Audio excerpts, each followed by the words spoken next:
আপনারা দেখেছেন বিচার বিভাগকে কিভাবে ধ্বংস করে দেওয়া হয়েছে। এখন বিভিন্ন রাজনৈতিক দলগুলোর সাথে চেষ্টা চলছে, এটা আমাদের সংস্কৃতির মধ্যে বেড়ে উঠেছে। আমরা তো এটা থেকে মুক্তি পেতে চাই। বিচার বিভাগ স্বাধীনভাবে কাজ করবে, নির্বাচন কমিশন স্বাধীনভাবে কাজ করবে।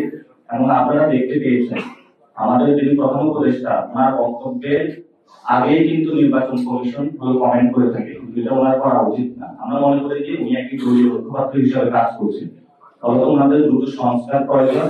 আমরা শুধু ব্যক্তিগত সংস্কার প্রয়োজন চাই না, যে ব্যক্তি এখানে বসুক না কেন, পুরো প্রাতিষ্ঠানিক আগে আছে আমরা নির্বাচন কমিশন যেটা রয়েছে সেটা পুনর্গঠন চাচ্ছি এবং একটা সংস্কার প্রক্রিয়ার মধ্য দিয়ে।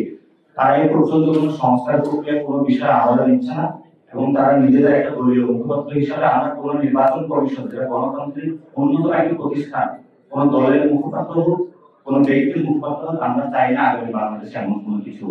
আমরা গণতান্ত্রিক প্রক্রিয়াটা জারি করতেছি। আপনারা দেখেছেন, আপনিও ছিলেন প্রেস কনফারেন্সে, আমরা বলেছিলাম এই নির্বাচন কমিশনের যে গঠন প্রক্রিয়া এটা অবৈধ এবং সেই প্রক্রিয়ার মধ্য দিয়ে আমরা কথাটা বলতেছি আজকে। এবং সেখানে আমরা বলছি গণতান্ত্রিক প্রক্রিয়া উত্তরণের জন্য আমাদের সময় কিন্তু হাতের নাগালে। গণতান্ত্রিক প্রক্রিয়া যতই আমরা উন্নীত করবো তখনই দেশের সবগুলো ব্যবস্থা হলো সুন্দরভাবে মানুষ তাদের জায়গাতে ভোট দিতে পারবে। তো সেখানে গণতান্ত্রিক প্রথম যে কাঠামোটা সেটা হলো আমাদের নির্বাচন কমিশন অলরেডি তারা এনআইডি অনেকগুলো কাজ শুরু করেছে।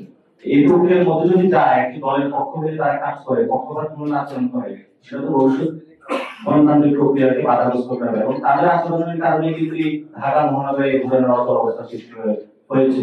সেই জায়গা থেকে আমরা মনে করি নির্বাচন কমিশনের দায়বদ্ধতা রয়েছে এবং সাথে সাথে নির্বাচন কমিশনের ব্যাক করে যে দলটা কাজ করছে তাদেরও জনগণের কাছে দায়বদ্ধতা রয়েছে। আমরা 5 তারিখের আগে হাসিনার আমলে যে ধরনের ক্রিয়া কার্যকলাপ দেখেছি, সংস্কৃতি দেখেছি, রাজনৈতিক, সেটা আমরা দেখতে চাই না। সেই জায়গা থেকে আমরা বলছি যাতে গণতান্ত্রিক প্রক্রিয়া উদ্বোধন ঘটে। সেই জায়গা থেকে আমরা কোনো পাল্টা অথবা এই ধরনের এনসিপি ভবিষ্যতে এই ধরনের কোনো রাজনীতি ইনশাআল্লাহ করবে না। আমরা গণতান্ত্রিক প্রক্রিয়াকে শক্তিশালী করার জন্য মাঠে নেমেছি। আমরা যাতে আমাদের কোনো আত্মায় শহীদ না হয়, আমরা মানুষের ভোটাধিকার ফিরিয়ে দেওয়ার জন্য কাজ করার জন্য নেমেছি। আমরা আমাদের সেই প্রক্রিয়ায় চলমান থাকবে ইনশাআল্লাহ। কিন্তু 5 তারিখে জনগণ নেমে এসেছিল এবং তারা রক্ত দিয়েছিল। আমরা মনে করি এবার হলো শহীদদের রক্তের সাথে বেইমানি। সবাইকে অনুরোধ জানাবো, আমরা দেশের নাগরিক এবং দল পক্ষ গোষ্ঠী, আপনারা এই অস্থিতিশীল কায়দা থেকে সরে আসুন, জনগণকে মুক্তি দিন।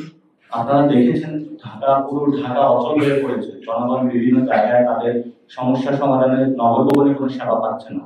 সেজন্য দলীয় স্বার্থ, কিছু টেন্ডার, কিছু নিজেদের কিছু কাজ, এগুলোর জন্য যারা বিভিন্ন নগরভবনে তালাবদ্ধ করা, দলীয় ছাত্রছাত্রীর আশ্রয় নেয়, এগুলো আপনারা করবেন না।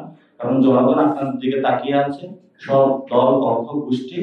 আমরা আপনাদেরকে আহ্বান জানাবো, নির্বাচন কমিশন এটাই কিন্তু আমাদের একটা সাংবিধানিক ভিত্তি, যেটার মধ্যে আমরা গণতন্ত্রে যাবো। সেটাকে কিভাবে শক্তিশালী করা যায় সেজন্য আমরা সবাই ঐক্যবদ্ধভাবে বসে আলোচনার মাধ্যমে আমরা এটাকে এগিয়ে নিয়ে যাই, তাহলে বাংলাদেশটা গণতান্ত্রিক প্রক্রিয়া ভবিষ্যতে এগিয়ে যাবে। ধন্যবাদ। ভাই, আমি